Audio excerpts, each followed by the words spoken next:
हाय सर्वांना, स्वागत आहे तुमचं आणखीन एका नवीन रेसिपीमध्ये। आज आपण बनवणार आहोत झटपट होणारे वांग्याचे कालवण म्हणजेच वांग्याची रस्सा भाजी। तर खूप कमी वेळ असेल तरीसुद्धा आपण झटपट हे वांग्याची भाजी बनवू शकतो। अजिबात त्याच्यामध्ये वाटण-घाटण करण्याची काही गरज नाही आहे। आपल्याकडे खूप कमी वेळ असेल आणि आपल्याला स्वयंपाक खूप करायचा असेल आणि अशी कोणतीतरी पटकन होणारी भाजी बनवायची असते, त्यावेळेस सुद्धा तुम्ही अशा पद्धतीने ही वांग्याची भाजी बनवू शकता। तर चला रेसिपीला सुरुवात करूया। व्हिडिओ शेवटपर्यंत नक्की पहा। तर इथे मी अर्धी वाटी शेंगदाण्याचा कूट घेतलाय। तर आपण रेग्युलर जसं भाजीला शेंगदाणे बारीक करतो, भाजून मिक्सरवरती बारीक करतो, सेम तसंच मी इथे हे शेंगदाणे बारीक करून घेतलेले आहेत। तुमच्याकडे आधीच शेंगदाण्यांचा कूट करून ठेवलेला असेल तो सुद्धा तुम्ही घेऊ शकतात।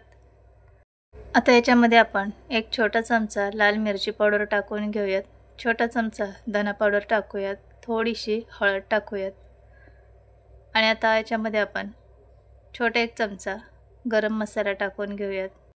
आता आपण याच्यामध्ये चवीनुसार मीठ टाकून घेऊयात। तर आपण हे सर्व सुके मसाले घेतलेले आहेत आणि शेंगदाण्याचा कूट घेतलेला आहे। तर सर्व इथे आपण मसाल्याची तयारी केली आहे। आता आपण वांगे कापून घ्यायचे आहेत। पहिलेच वांगे कापून ठेवले तर खूप ते काळे पडतात, तर इथे मी 4 वांगे घेतलेत, त्याचे काटे काढून घेतलेत आणि थोडे थोडे देठसुद्धा कापून घेतलेले आहेत। आता आपण काय करूया, हे वांगे कापून घेऊयात आणि मिठाच्या पाण्यामध्ये ठेवूया, म्हणजे ते वांगे काळे पडणार नाही। तर असे मी इथे 4 फोडी करून ह्या वांग्याचे घेणार आहे। तर हे पहा, अशा पद्धतीने वांगं किडकं वगैरे आहे का ते पाहायचं आणि वांगे सर्व असे आपण कापून घेणार आहोत। तर असे 4 भाग वांग्याचे करून घेऊया। सर्व वांगे मी सेम अशाच पद्धतीने चिरून घेते। तर इथे मी सर्व वांगे कापून घेतलेले आहेत। तर एका बाउलमध्ये पाणी घेऊन हे वांगे त्यामध्ये टाकायचे आणि पाव चमचा मीठ टाकायचं, त्यामुळे वांगे काळे पडत नाहीत आणि वांग्याला एक चवसुद्धा चांगली लागते। वांगं अजिबात खाताना फिकं लागत नाही मिठाच्या पाण्यामध्ये वांगे ठेवल्यामुळे। तर आता आपण इथे हा मसाला जो बनवून घेतला आहे त्यामध्ये अगदी 1 ते 2 चमचे पाणी टाकायचं आहे आणि हा मसाला सर्व मिक्स करून घ्यायचा आहे। तर खूप पातळ असं हे मिश्रण करायचं नाही, जेणेकरून आपल्याला व्यवस्थित हे वांग्यामध्ये मसाला भरता येईल एवढंच हे थोडंसं ओलसर करून घ्यायचं आहे। तर याच्यामध्ये मी थोडंसं पाणी टाकले। आता हे सर्व मसाले आपण कोरडे आहेत ते एकजीव होईपर्यंत चांगलं मिक्स करून घेऊयात। तर हे पहा, वांग्याचा मसाला चांगला आपण एकजीव करून घेतलाय।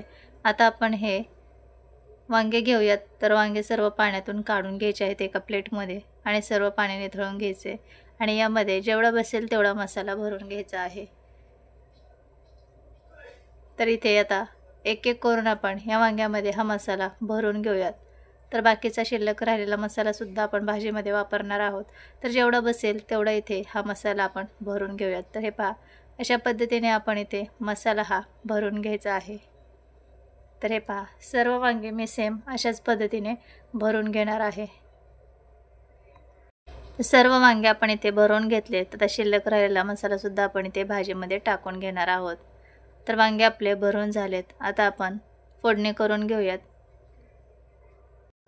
तर वांग्याची भाजी बनवण्यासाठी इथे मी 1.5 पळी तेल टाकून घेतले। तेल चांगलं गरम झालं की याच्यामध्ये आपण छोटा एक चमचा मोहरी टाकून घेऊयात। मोहरी छान फुटू द्यायची आहे। मोहरी चांगली तडतडली की मग आपण याच्यामध्ये जिरे टाकून घेऊयात। तर मोहरी जिरे चांगले तडतडले की फोडणी चांगली बसते। तर मोहरी छान तडतडली आहे।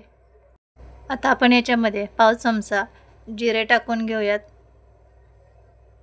जिरे मोहरी चांगली तडतडली की याच्यामध्ये अद्रक, लसूण आणि कोथिंबीर थोडंसं कुटून घेतले ते टाकूयात, त्यामुळे भाजीला खूप चांगली चव येते आणि वांग्याची भाजी चविष्ट बनते। आता आपण हे परतवून घेऊया तेलामध्ये। तर लसूण आणि अद्रकचा कच्चेपणा जाऊस्तोपर्यंत आपण हे परतवून घ्यायचे, किंवा तुम्ही आलं लसूणची पेस्ट वापरली तरीसुद्धा चालू शकेल।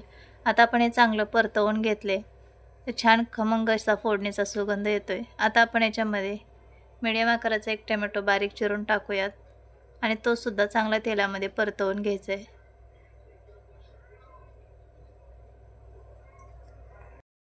तर टोमॅटो थोडासा मऊ होईपर्यंत आपण परतवून घेऊयात, म्हणजे टोमॅटोचा जो अर्क आहे तो सर्व फोडणीमध्ये उतरतो। तर टोमॅटो थोडासा सॉफ्ट झालेला आहे। आता आपण याच्यामध्ये बाकीचं साहित्य टाकून घेऊयात। तर याच्यामध्ये मी चटणी टाकून घेते। तर इथे 1 चमचा चटणी एवढी मी टाकून घेतली। तर तुमच्या आवडीप्रमाणे तुम्ही तिखट कमी जास्त करू शकतात। तर आता हे चांगलं आपण परतवून घेतले. तर टमॅटोसुद्धा चांगला मऊ झाला आहे, वितळलेला आहे. आता आपण याच्यामध्ये शेंगदाण्याचा जो कूट शिल्लक राहिलेला आहे वांग्यामध्ये भरून, तो आपण याच्यामध्ये टाकून घेऊयात. तर हा शेंगदाण्याचा जो मसाला आहे तो सुद्धा थोडासा तेलामध्ये परतवून घ्यायचा आहे, म्हणजे सर्व मसाला चांगला एकजीव होईल आणि वांग्याची भाजी चविष्ट बनेल. आता आपण वांगे जे भरून घेतलेत ते सुद्धा याच्यामध्ये टाकून घेऊयात आणि थोडा वेळ हे मसाले आणि वांग चांगलं परतवून घेऊयात. तर आता आपण हे सर्व परतवून घेतले. आता याच्यामध्ये आपण गरम पाणी टाकून घेणार आहोत. तर पाणी टाकताना गार पाणी टाकायचं नाही. पातळ भाज्यांमध्ये नेहमी गरम पाणी टाकायचं, म्हणजे भाज्यांची चव आहे तशीच राहते आणि भाज्या चविष्ट बनतात. तर इथे मी पाणी गरम करून घेतले. आता तुम्हाला भाजी किती बनवायची आहे त्यानुसार तुम्ही इथे पाणी कमी जास्त करू शकतात. तर इथे मी 1 ग्लास पाणी एवढं टाकून घेतले, म्हणजे वांगे शिजून थोडीशी वांग्याची भाजी शिल्लक राहील.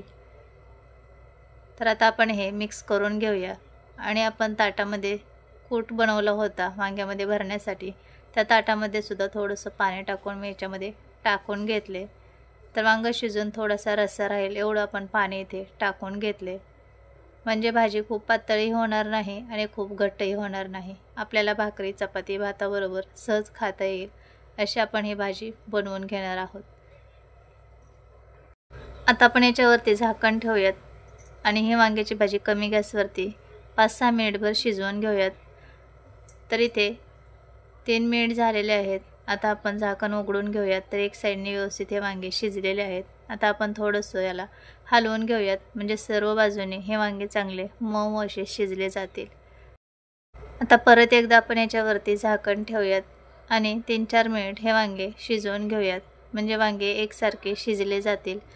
तर कमी गॅस ठेवायचा आहे आणि कमी गॅसवरती ही भाजी शिजवून घ्यायची आहे. तर आता आपण परत एकदा झाकण ठेवून ही भाजी शिजवून घेतली आहे. तर मस्त असा भाजीचा सुगंध येतोय. भाजी एकदम टेस्टी अशी बनलेली आहे. तर एवढा रस्सा मी शिल्लक ठेवलेला आहे. तर वांग अतिशय मऊसूत शिजले हे पहा, तुम्हाला इथे दाखवते मी. आता याच्यावरती आपण बारीक चिरून घेतलेली कोथिंबीर टाकूया. वांग्याची भाजी आपली तयार झाली आहे. गॅस बंद करून घेऊयात आणि ही भाजी आपण प्लेटमध्ये काढून घेऊयात. तर इथे तयार झालेली आहे आपली वांग्याची रस्सा भाजी. तर खूप कमी वेळेत पटकन होणारे आणि अतिशय चविष्ट अशी ही भाजी बनते. नक्की एकदा अशी करून पहा. बनवायला सुद्धा खूप सोपी आहे आणि खायला तेवढीच टेस्टी लागते. तर कशी वाटली तुम्हाला ही वांग्याची भाजी नक्की कमेंटमध्ये सांगा. माझ्या रेसिपी पाहायला आवडत असतील तर चॅनलला सबस्क्राईब करा, लाईक, कमेंट, शेअर करा आणि शेजारी असणारे बेल आयकॉनवर सुद्धा क्लिक करा, म्हणजे तुम्हाला रोजच्या रोज व्हिडिओचं नोटिफिकेशन मिळेल आणि तुम्ही कोणतीच रेसिपी मिस करणार नाही. आपण भेटूया पुढच्या अशा साध्या सोप्या रेसिपीमध्ये. तोपर्यंत बाय बाय.